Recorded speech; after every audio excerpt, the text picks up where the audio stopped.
So we're getting to that point where we want to get some more seeds planted, and we want to kind of keep planting throughout the spring. One thing to keep in mind though, as you're planting in the spring, the later we get in the year, the same amount of time difference is not the same as it was earlier in the year. And what I mean by that is, if you plant a seed 3 weeks apart in February, the plants may be the same size as if you planted them a week apart in April. So as we get more daylight and more sun energy coming to these plants, you need to plant a little bit closer together. And we want to kind of keep some plants going, so when we have those empty spaces in our garden, we can throw something in. Now, I plant in these 10-20 trays with these little 6-cell things. This happens to be some of that early wonder beet seed that we talked about. I do like to make sure I put a plant label. You can find these on Amazon. I believe it's a King Lake plant labels. If you search for that, you can buy them 100, 200. I buy them at 1,000 at a time. But I want to put the date that I planted it and what it is, so we know what is in our greenhouse.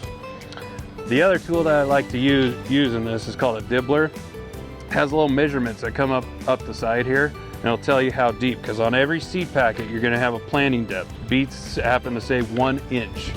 So when I put it into these little soil packs, I can go down to the 1 inch mark and I make a nice little hole that I can drop some seeds. Now some plants you only want to drop 1 seed in. Now these seeds are actually, they're pretty sizable seed that you can kind of pick apart. But if you happen to drop 2 in, you can actually do a little multi-sown clump, where you're just going to grow a couple beets right next to each other. I do kind of like to put one in each cell, just to keep it looking neat in the garden. And then I just take this, add a little more potting soil to the top, pack it in a little bit, put a label on it, water it, and it's ready to go into the garden. Now you might be thinking, I don't even have money to go buy pots, containers, and things like that, and that's okay. But there's things that you can do that don't have to cost money. I mean, you know, if you remember Grandma always using containers that, you know, this happened to be Dunkin' Donuts coffee. Well, now it's cable wire ties for my tomato plants. So there's things that you could make out of stuff that you got in your house that you could still do something like this. I'm going to use a tray, a little garden tray, but something like this is about 97 cents at Home Depot. You can put something like that together, and you don't even have to buy cells, you don't have to buy pots. And for all of you wackadoodles out there that went and bought 87,000 rolls of this, well, you're going to have a whole bunch of these laying around your house. Now, be careful, this is a knife, but you can take something like this that's, you know, it's a toilet paper roll. It's usually people throw in their trash or they recycle, hopefully. And I'm just gonna cut it in half. And I could do the same thing that I did in this bot cell pack that I did. I can do the same thing here, put some soil in it, get it back down. I'd have to clean this soil, dump some of that extra out. Take a dibbler. You can use the end of a pencil, you could use something. You don't have to go and buy all this stuff. If you're just starting out, you want to try this out. Pop a little seed in there, cover them back up, and then I could fill this entire tray, because you bought 87,000 rolls of this stuff. You might as well use it. And I could fill this entire tray, and you could actually probably just plant the cardboard right into the ground. The cardboard's gonna disintegrate. The other thing, good friend of mine who's happened to shoot this video likes his eggs. These come out of the 5 dozen egg carton. They're not gonna hold a whole lot of soil in here, but this is great for something like peas. Peas you could actually get out early. Here happens to be our pea seed right here. And what you could do is just plant this, put it on some sort of tray or something out in your greenhouse, and then you could just let them grow and then just rip them apart. And we're actually gonna plant a bunch of these in here. So Tim's got something to take home with him. You know, and I kind of like to, you know, pack it down a little bit just so there's plenty of soil Because remember, these seeds are the only nutrients they're getting is from the amount of potting soil that you put into these trays.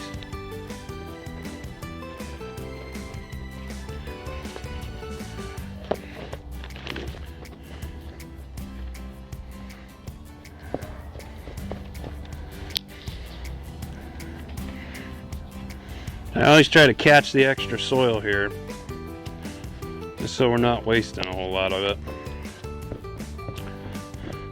So look at that. This is actually pretty awesome little container tray here, just normally, even if you can go and afford all these things. This is kind of a great way to do this. So we got Green Arrow pea seed here. Planting depth 1 to 2 inches. I'm just gonna go 1 inch.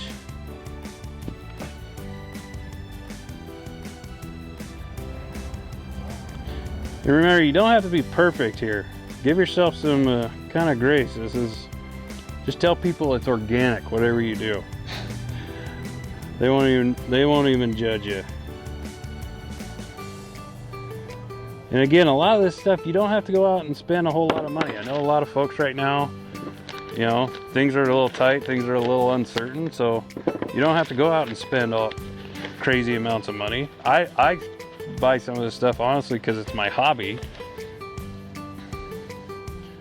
But here we can take something that was destined for a recycle bin, a compost pile, and actually get another use out of it. Now if you have one that isn't quite deep enough, just push it down a little bit with your finger.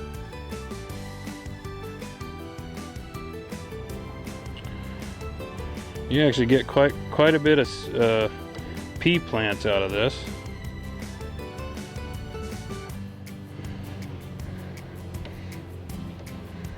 Gosh, actually filling this up is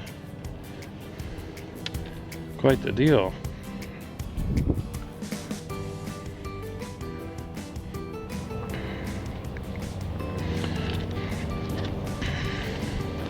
The other trick actually with peas, it reminds me kind of when my grandma used to plant them. She would plant the seeds right out in the garden though.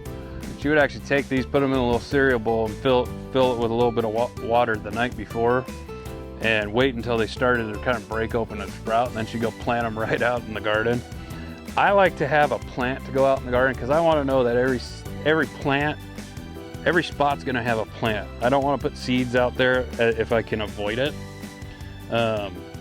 Just so I know I'm not having to worry about seeds that don't germinate, and I'm getting the most out of every kind of square foot of that garden. So here's something we took that we're going to throw away, and you got probably about 36 pea plants that you can put out in your garden. And then if some of this, like these, we're just going to put those right into the garden. We are going to plant some things up into bigger pots. This 5-inch pot, we're going to take some of these sunflowers that are a little bigger. We're going to put those in there. We're going to put our tomato plants in a 5-inch pot just because we want those to get quite a bit bigger. And a lot of these plants I honestly won't put out in my garden until about Memorial Day weekend. So there's some different size pots, but again, you don't have to go out and order a case of these at $100-some bucks. You get quite a bit of them, but think creatively. Don't think about what you don't have, think about what you do have. A lot of you wackadoodles also bought 80 to 7,000 bottles of water. Be careful, this is a sharp knife, but just taking something you're going to throw away instead of something going in the recycle bin, now you have something that's actually a pot. Looks a little similar to that 2.5-inch pot. Well, if you need a 3.5-inch pot, well, Costco also had bigger bottles if you bought some of those. So don't just focus on what you can do, what you have at your disposal, and what's available in your context and what's going to work for you. And most of all, keep in mind too that you want to plant what you're going to eat. If you like something, plant some of it. If you don't like tomatoes or peas, don't plant any of them. But focus on what you can do in your context, what you can afford in your situation, and what's really going to help your family throughout this whole season. So we've got a lot of stuff ready to go. we're gonna kind of get this watered in really good for the first time. We're gonna keep it watered. And we're gonna move everything into our greenhouse. And we're gonna show you now just a little bit of what our setup looks like. Now you can get creative, do something that works for you within your context, but this is how we've got things set up to work for the plants here in our garden. As you can see, this is about 10 foot by 12 foot. You're probably not much more than a couple $100 to get into something like this, but it gives you a lot of space that you can start a lot of plants. You want to kind of build some shelving little bench units that aren't going to hold a lot of water. You don't want to do like plywood on pallets. That's probably not the best option.